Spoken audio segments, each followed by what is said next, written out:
নমস্কার বন্ধুরা, তোমরা তো জানোই আজকে বাড়িতে একটু পুজোর আয়োজন করছি। কারণ আমার আজকে তারকেশ্বর থাকার কথা ছিল, কিন্তু যেতে পারিনি, তাই বাড়িতেই ছোট্ট একটু পুজোর আয়োজন করেছি। গাছ থেকে ফুল সব তুলে নিয়ে এসেছি, আকন্দ ফুল, জবা ফুল, সাদা ফুল, ফল নিয়ে এসেছি, মিষ্টি নিয়ে এসেছি, সব রকম দিয়ে বাড়িতেই ছোটোখাটো পুজোর আয়োজন করেছি। তো কি বলবো, এই ফেসবুকে কাজ করতে এসে এটুকু বুঝেছি যে ভালো মন্দ মিশিয়ে সব রকম মানুষ আছে ফেসবুকে। যেমন সংসার জীবনে যেমন ভালো মন্দ মিশিয়ে মানুষ থাকে, সংসারের জন্যে করলে তবেই ভালোবাসা পাওয়া যাবে।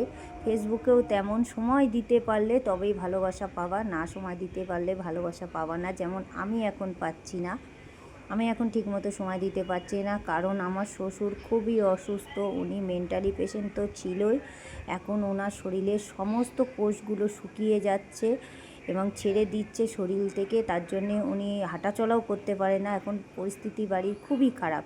সেই জন্যে আমি ঠিকমতো ভিডিও করতে পারছি না, কারণ ওনাকে আমি আমার হাজব্যান্ড আর আমার শাশুড়িও অসুস্থ, ছেলে ছাড়া কে দেখবে বলো। আমার দুই ননদ অনেক দূরে দূরে থাকে, তাও তারা আসে মাঝে মধ্যেই, এসে থাকে, দেখাশুনো করে, কিন্তু সবসময় তো তারাও শ্বশুরবাড়ি থেকে এসে থাকতে পারে না না। এবার সেই কারণে আমি এখন ফেসবুকে সময় দিতে পারছি না, তাই জন্যে আমাকেও কেউ সময় দিচ্ছে না। তাই বুঝলাম যে ফেসবুকও একটা সংসার, সেখানে যদি সময় দিতে পারো তবেই সবার কাছে ভালোবাসা পাবা, সময় না দিতে পারলে তুমি ভালোবাসা পাবা না। তো ঠিক আছে, আমি অল্প ভালোবাসাই খুশি থাকতে ভালোবাসি, আমি অনেক চাই না, অল্পেতেই খুশি থাকি, তো তাই থাকবো। যাই হোক, অনেক কথা বলে ফেললাম, যদি ভুল বলে থাকি ক্ষমা মার্জনা করে দেবে বন্ধুরা। আর ছোটো মুখে বড় কথা হয়ে থাকলে তবুও ক্ষমা করে দেবে। তো আমার পুজোটা কমপ্লিট হয়ে গেল, এইবার মা বসবে, মা পুজো করবে। দেখো আমি পুজোটা আগে করে নিলাম, একটু মনটা শান্তি হলো, কারণ মনটা খুবই খারাপ ছিল।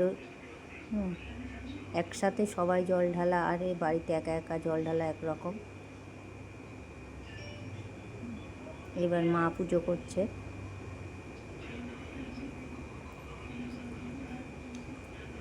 মার পুজো হয়ে এসছে, মা এবার পাঁচালি পড়বে।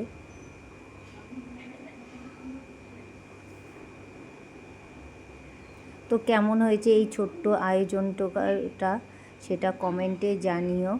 আর একটু সবাইকে বলবো, এরকম সবাইকে অবহেলা করে দূরে সরিয়ে দিও না, একটু পাশে থেকো সবাই সবার, তাহলে কি কাজ করার আগ্রহটা বাড়বে।